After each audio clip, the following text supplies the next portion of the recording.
Gente, sejam muito bem-vindos a mais uma análise aqui no Psi em Áudio.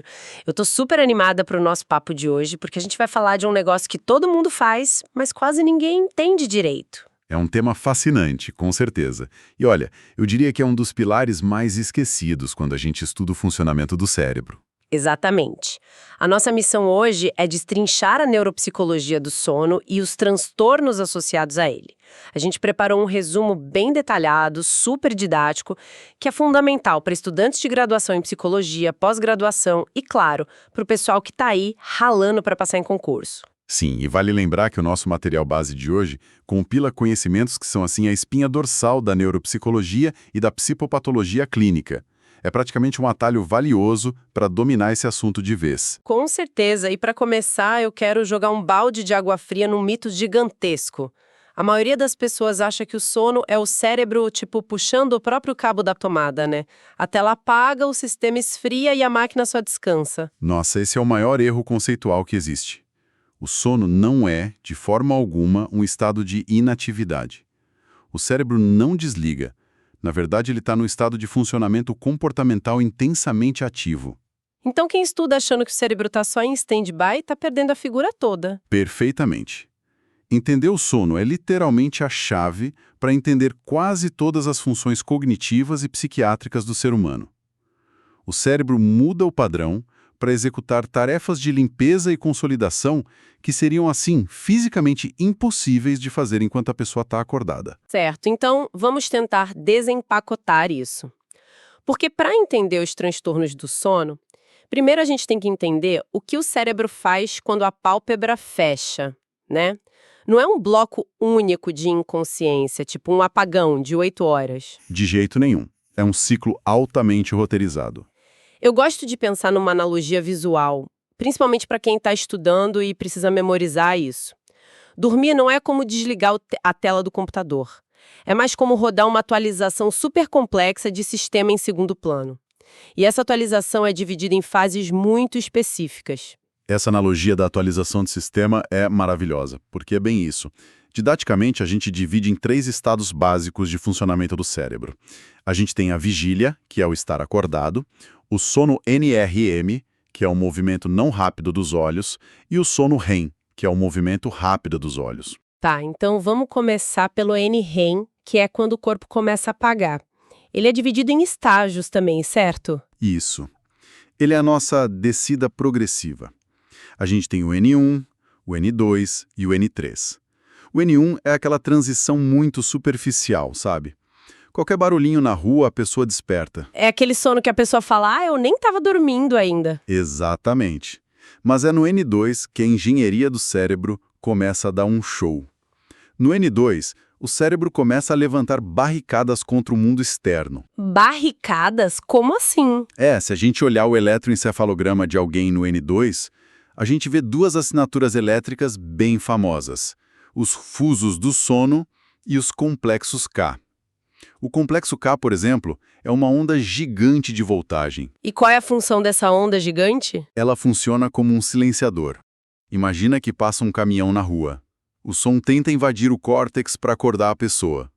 O tálamo dispara esse complexo K e bloqueia o sinal. É como se ele dissesse: ninguém entra agora, estamos em manutenção.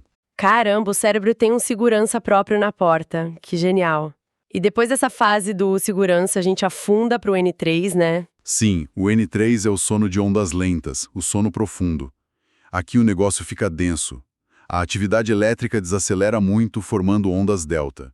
E o que domina o cérebro nesse momento, quimicamente falando, é um tônus GABAérgico absurdo. O GABA, que é aquele neurotransmissor inibitório. Ele mesmo. Sob a regência do GABA, o corpo passa por uma restauração física. É onde rola o pico de liberação do hormônio do crescimento e onde a memória declarativa, tudo aquilo que o estudante tentou aprender durante o dia, é de fato cimentada nas redes neurais. Nossa, então a matéria da prova gruda na cabeça no N3. Tá, mas e depois? Porque aí a arquitetura muda de novo e a gente vai para o famoso sono REM, que é onde os sonhos acontecem. Exato, o sono REM, que é também chamado de sono paradoxal. E é paradoxal por um motivo muito específico. Porque o cérebro está eletricamente tão ativo quanto na vigília, né? Eu já vi isso. O traçado mostra ondas beta, acetilcolina lá no alto. Mas aí vem a minha dúvida. Se o cérebro da pessoa está a 1000 por hora, sonhando que está, sei lá, correndo uma maratona, por que o corpo simplesmente não levanta e sai andando pela casa? Essa é uma das engenharias mais lindas da biologia. A natureza resolveu isso com um mecanismo brutal. Durante o sono REM, uma estrutura lá no tronco encefálico manda sinais inibitórios para a medula espinhal, mediados pela glicina. E isso causa uma atonia muscular quase total. Atonia é paralisia? Tipo, o corpo fica mole? Totalmente paralisado. As únicas coisas que funcionam são o diafragma, para a pessoa não morrer sem respirar, claro, e os músculos dos olhos, que ficam mexendo rápido. Por isso o nome REM. O resto do corpo está travado. O cérebro faz isso por segurança, para poder simular o sonho sem que a pessoa se jogue da janela ou se machuque na cama. É uma trava de segurança embutida, fascinante. Mas, espera, mudando um pouco de marcha. A gente entendeu as fases, mas como o cérebro sequer sabe a hora de começar tudo isso? Porque eu sei que tem a luz, né? Mas como esses relógios internos funcionam na prática? Bem lembrado. A gente não dorme só porque ficou escuro. A gente tem 2 mestres da regulação do sono trabalhando juntos. O processo circadiano, que a gente chama de processo C, e o processo homeostático, o processo S. O processo C é o do núcleo supraquiasmático, né? A rotina de alimentação, ele percebe que está anoitecendo e sinaliza a produção de melatonina. Tá, e o processo S? Porque se fosse só a luz, a pessoa não ficaria com mais sono num dia que fez atividade física pesada, e a gente sabe que fica. Exatamente. Aí entra o processo S, que é a famosa pressão para dormir. Toda vez que o cérebro gasta energia na vigília, ele quebra o ATP e gera uma molécula chamada adenosina, e essa adenosina vai se acumulando no cérebro. Quanto mais energia a pessoa gasta estudando ou correndo, mais adenosina acumula e maior a pressão de sono. Ah, então é como se, imagina que o processo C é o relógio pendurado na parede dizendo que são 11 da noite, Boa. e o processo S é uma ampulheta dentro da cabeça da pessoa que vai enchendo de areia, que seria a adenosina, ao longo do dia. Vai pesando a pálpebra. E a cafeína? Onde ela entra nessa ampulheta? A cafeína é o maior truque de mágica do mundo. Ela não elimina a areia da ampulheta. A estrutura da cafeína é muito parecida com a da adenosina. Então ela vai lá e se encaixa no sensor do cérebro, bloqueando a fechadura. Mentira! Ela só coloca uma venda no sensor. Só uma venda. A adenosina continua acumulando do lado de fora do receptor. É por isso que, quando o fígado finalmente destrói a cafeína umas horas depois, aquela represa de adenosina invade o receptor de uma vez só e a pessoa tem aquele crash absurdo de energia. Caramba, isso é uma autossabotagem química. O que me leva a outro ponto super importante. Já que o sono é esse sistema de atualização vital e finamente calibrado, o que acontece neurologicamente quando a gente interrompe esse ciclo de propósito? Aí o preço é altíssimo. A gente precisa introduzir um conceito essencial que despenca em provas, que é a teoria da vulnerabilidade pré-frontal. Vulnerabilidade da parte da frente do cérebro. Exato. Estudos de neuroimagem mostram que a restrição de sono não afeta o cérebro por igual. Ela causa uma hipoativação imediata e severa no córtex pré-frontal. Então pensa na realidade da pessoa que escuta o Psi em áudio e vira à noite à base de energético para estudar para uma prova de neuropsicologia no dia seguinte. Ela está sacrificando exatamente a área do cérebro responsável pelas funções executivas e pela memória de trabalho. É a definição de atirar no próprio pé.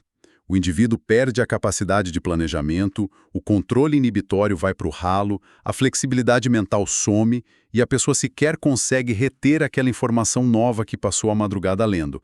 É a área que primeiro desmorona sem sono. Nossa, um verdadeiro apagão executivo. Gente, pausa rápida. Olha, se quem tá ouvindo a gente agora tá gostando dessa análise, tá tendo vários estalos de compreensão, aproveita para curtir este conteúdo. É rapidinho e ajuda muito o nosso projeto. É isso aí, o apoio é fundamental. E tem mais. Se a pessoa quiser aprofundar ainda mais esses conhecimentos para gabaritar na faculdade ou passar num concurso disputado, basta dar uma olhada nas excelentes sugestões de bibliografia que a gente deixou aqui na descrição do áudio, tá bom? Vale muito a pena. Vale mesmo, é material de primeira linha. Bom, Voltando. Se o córtex pré-frontal sofre todo esse apagão com a falta de sono, será que esse impacto tem o mesmo peso em todas as fases da vida? Tipo, o cérebro de uma criança sofre igual ao de um adulto? Não de forma alguma. E isso a gente chama de ontogênese do sono. A arquitetura do sono e as vulnerabilidades mudam drasticamente conforme a idade avança. É bom dividir por faixas etárias para facilitar a memorização. Legal. Como fica nas crianças e nos adolescentes, então? Nas crianças e adolescentes, o cérebro está em puro neurodesenvolvimento. Então, a consequência direta da privação recai violentamente sobre a aprendizagem. É no sono que eles consolidam vias neurais. Perder sono nessa fase atrasa o desenvolvimento da máquina. Entendi. E nos adultos? Aquela galera que trabalha, paga boleto e dorme mal. Nos adultos, o golpe é na produtividade e na regulação emocional. O trabalho em turnos, por exemplo, age como um dessincronizador forte. Rompe toda aquela ritmicidade biológica do relógio que a gente comentou, o processo C. A pessoa fica com a tomada de decisão comprometida, toma riscos desnecessários. A pessoa fica irritada, com a cabeça lenta. Exatamente. E, finalmente, nos idosos, o impacto maior vai para a qualidade de vida. O idoso já tem uma mudança estrutural natural, onde o sono se fragmenta um pouco mais. Mas com a privação aguda, as funções de resolução de problemas e a fluência verbal decaem absurdamente rápido. É um impacto em cascata, né? Cada fase da vida paga um pedágio diferente. Mas até agora a gente falou de pessoas que teoricamente têm o sistema funcionando e perdem sono pelo estilo de vida. O que a neuropsicologia nos diz quando a própria máquina do sono vem com defeito? Aí a gente entra na seara da patologia clínica. E é fascinante porque os transtornos do sono frequentemente acabam se disfarçando de outros problemas no consultório. É isso que eu ia te perguntar. Como que a patologia do sono se disfarça de patologia cognitiva durante o dia? Porque às vezes o diagnóstico parece uma coisa, mas a raiz é outra, né? Perfeito. Vamos pegar 3 quadros fundamentais que aparecem direto nos manuais diagnósticos. O primeiro, claro, é a insônia. É o mais prevalente, afeta cerca de 10% da população com o diagnóstico clínico formal. Mas o segredo neuropsicológico da insônia está no diagnóstico diferencial. Qual é a diferença crucial que o avaliador precisa notar? A grande diferença entre a insônia inicial e a insônia terminal. Elas apontam para caminhos muito diferentes. A insônia inicial é aquela dificuldade de pegar no sono, de fazer a transição da vigília para o estágio N1. Aquela que a cabeça fica rodando pensamentos. Isso, o cérebro não desliga o estado de alerta. Essa é muito comum nos quadros de ansiedade. Mas a insônia terminal é outra história. O paciente até consegue pegar no sono rápido, mas ele acorda no meio da madrugada, lá pelas 3 da manhã, e não volta a dormir por nada. E isso significa o que na clínica? O despertar precoce, a insônia terminal, é um marcador biológico clássico e poderosíssimo da depressão maior. Olha só que detalhe incrível de psicopatologia. O tipo de insônia entrega doença de base. E o segundo quadro, qual seria? O segundo é a apneia obstrutiva do sono, que todo mundo acha que é só aquele ronco alto que incomoda quem está do lado. Mas o mecanismo é muito mais agressivo. Tem uma obstrução mecânica que gera uma pausa respiratória. A pessoa literalmente para de respirar enquanto dorme? Sim, e isso causa hipóxia, ou seja, falta oxigênio no cérebro, e causa também fragmentação, porque o cérebro tem que dar uns microdespertares para a pessoa não morrer sufocada, mas ela nem lembra. E qual é o dano disso para o cérebro a longo prazo? Essa hipóxia agride diretamente o lobo frontal. O resultado clínico é que o paciente chega no consultório com uma lentidão de processamento absurda e falhas de atenção tão severas que o quadro se parece muito com o que, de novo... Com TDAH de adulto? Exatamente. O profissional pode achar que é TDAH, mas, na verdade, o cérebro do paciente está sofrendo asfixias noturnas contínuas. Nossa, é o sono maquiando um déficit de atenção. Que loucura! E o terceiro transtorno que você mencionou? O terceiro é o transtorno comportamental do sono REM. Lembra que a gente falou agora há pouco da atonia muscular? da trava de segurança que paralisa o corpo no sonho? Lembro aquela ação da glicina no tronco encefálico para a pessoa não sair andando. É como se a trava de segurança falhasse nesse transtorno. A sua frase é a definição do transtorno. A atonia muscular natural do sono REM desaparece. Então o paciente entra na fase dos sonhos vívidos, comandada lá pela acetilcolina, mas o corpo dele está livre para se mexer. Meu Deus! Então a pessoa passa a encenar os sonhos fisicamente? Encenar perfeitamente. Se ele sonhar que está fugindo ou brigando, ele se debate na cama, dá soco, chute, movimentos muitas vezes violentos que podem machucar ele mesmo ou o parceiro. É quase como se o sonho vazasse para a realidade motora. E por que isso acontece? É só estresse? Não, e aqui vem a dica de ouro suprema para a prática clínica e concursos. Esse transtorno não é só uma curiosidade bizarra. Ele é frequentemente um biomarcador precoce, muito precoce, e super sugestivo de doenças neurodegenerativas futuras. Espera, realmente futuras. A pessoa apresenta isso anos antes de outra doença. Sim, às vezes 10, 15 anos antes, especialmente para sinucleinopatias, como a demência com corpus de Lewy ou a doença de Parkinson.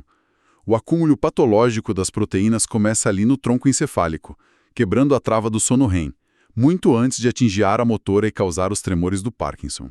Caramba! É como se o sono doente fosse a primeira sirene de alarme tocando lá no fundo do cérebro, alertando que uma demência ou um Parkinson está a caminho. Isso é de uma importância clínica gigantesca.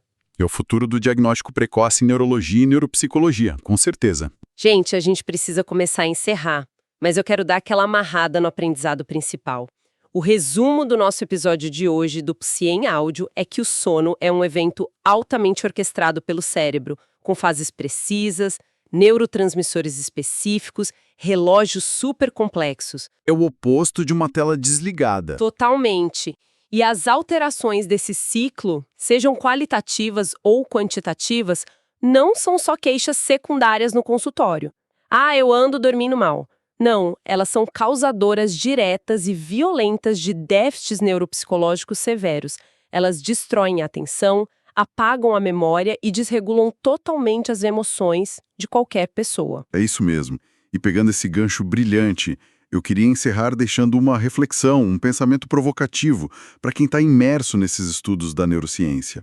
A gente sabe hoje que as fases do sono são reguladas de forma muito íntima por neurotransmissores como a serotonina e a noradrenalina, os mesmos que a gente manipula em remédios psiquiátricos, né? Certo. Onde você quer chegar com isso? Será que num futuro não muito distante da psicologia e da psiquiatria, tratar o sono vai deixar de ser apenas o manejo de um sintoma chato? E se no futuro manipular ativamente o sono e consertar o cérebro durante a noite se tornar a via principal de cura para diversos transtornos psiquiátricos? Uau! Então, em vez de focar na mente do paciente enquanto ele está acordado, a clínica do futuro trataria a depressão e a ansiedade literalmente enquanto a pessoa dorme, transformando a cama na mesa de cirurgia psiquiátrica. Essa é a fronteira que a gente está começando a explorar. Nossa, é um pensamento fantástico para fechar essa análise. Eu quero agradecer de coração a companhia de todo mundo que embarcou nessa jornada de estudos hoje com a gente. É muito bom ter essa parceria com pessoas tão dedicadas ao aprendizado. Foi excelente. Um abraço para todo mundo e bons estudos. E olha, convido quem estiver ouvindo agora a seguir o canal Psi em Áudio. Não deixem de seguir para não perder de jeito nenhum os nossos próximos resumos e debates essenciais sobre psicologia. Um beijo e até a próxima análise profunda.